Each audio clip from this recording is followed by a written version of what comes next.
Taigi pasidarėme improvizuotus tokius pastolius, dabar geras priėjimas, galėsime dirbti.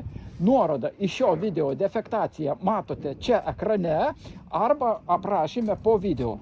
Kokia situacija čia su tuo lataku. Nuolydžių nėra, vanduo stovi štai, varnoms praustis. Taip pat kokie stogo dangos galai. Čia jie turi būti užlenkti, perdarysim ir padarysim oro tarpą natūraliai stogo ventiliacijai. Kaip nėra oro padavimo prie latako, taip pat nėra oro išėjimo ir prie parapeto. Taigi šitą mazgą taip pat perdarysime, jau pradėjome ardymo darbus, USB kokia supūvusi. Ir čia tose vietose išvis štai puvinus jau, o šlampa, todėl kad parapetai kiauri, štai kokie tarpai. Čia bandyta hermetizuoti, bet tai ne variantas, reikia daryti ant siūlių. Taigi darysim pašiltinimą, praplatinsim, darysim šitas detalės naujas ir sujungsim ant stačių siūlių. Parapeto ardymo darbai jau procese, nuardėme ir USB plokštę, skardos detalės nuėmėme, dabar plėvelę ardome, o situacija štai kokia, čia konkretus puvinys. Štai kai jis atsitinka, kai stogos įrenginėja neprofesionalai. Štai, viską reikės keisti, apšiltinimą greičiausiai taip pat. Štai kokia situacija.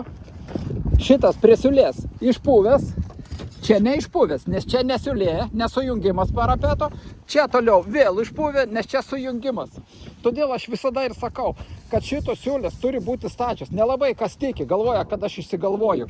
Siūlės turi būti štai taip, jeigu būtų vienas lakštas ateina, antras lakštas. Pakelta siūlė, čia viena pakelta ir taip užlenkta. Va toks turi būti sujungimas. Išardėm parapetą ir štai čia ta vieta, apie kurią aš kalbėjau, kur nėra oro tarpo. Štai toje vietoje skarda eina iki pat sienos, o čia buvo vata iki pat čia, taip uždengta. Taigi šitas oro tarpas blokuojamas. Dar vienas dalykas, apšiltinimas eina iki to bruselio 10 cm, o stogo danga prijungta prie parapeto. Taigi po stogo danga ten tarpas kokių 5 cm tuščia. Taigi kaip nelogiška, čia apšiltinta, o ten šalčio tiltas po stogo danga. Todėl mes dabar stogo dangą pripjausime, atlenksime į viršų, kad nepramuštų vandenį. Ir apšiltinsime, kad būtų apšiltinimas turi susijungti su stogo apšiltinimu. Vienas dalykas, stogo dangos kraštai turi būti atlenkti viršuje. Štai čia bandyta atlenkti, kaip ir neblogai, bet kampai prakirpti tose vietose. Kampai turi būti neįkirpti, atlenkta. Taip, tam, kad organizuoti oro tarpą, štai aukščiausioje vietoje prie parapeto, stogo dangą pritrumpiname, nukerpame.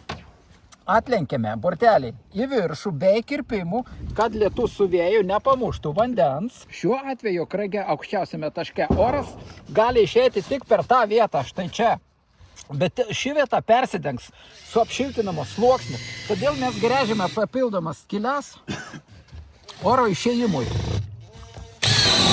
O dabar, kad nebūtų peršalimų po tą lentą šalčio tilto, mes užpučiame tą vietą putomis. Pragrėžiame skyles ventiliacijai, ten putos išsiplės ir nebebus peršalimo. Štai čia matosi.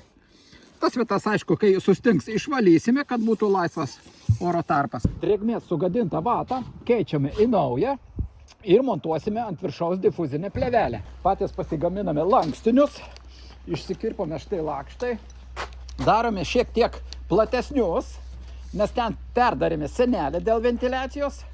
Dabar siūlės bus pakeltos, maksimaliai sandarios. Dažniausiai ventiliacijos oro tarpus daro tose vietose, štai čia. Bet čia žiemą užsninga, o čia, kad pripustytų visą užpustytų parapetą ir uždengtų tuos tarpus, čia maža tikimybė. Todėl toks oro tarpas yra geriausias ir trauka geresnė, nes jis yra aukščiau negu ši vieta. O dabar siūlės sujungiame ant stataus falco, maksimaliai sandaru, yra nuolydis, vanduo nubėga per kraštą, štai, ir ant stogo, ir į lataką. Na va, išardėm lataką, dabar žiūrim kokią situaciją. Situacija čia tokia, kad difuzinė plėvelė prispausta prie grebėstų ir oro tarpo organizuoti. Čia nėra kur. difuzinė plėvelė eina iki sienos, ten jin pereina aukščiau, virš išilginio grebėsto ir pareina čia.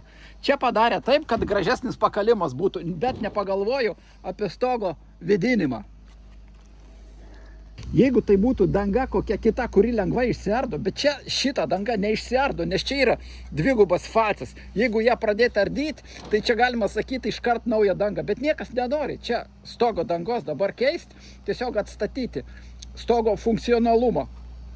Variantas vienintelis - orą paduoti per čia. Taigi mes čia išlankstysime tokius skardos lankstinius, juos pakišime kokį metrą ilgio, kad čia būtų koks nors centimetro tarpas tarp kiekvieno lakšto. Padarėme tokius lankstinius, štai ir kišam po stogo danga.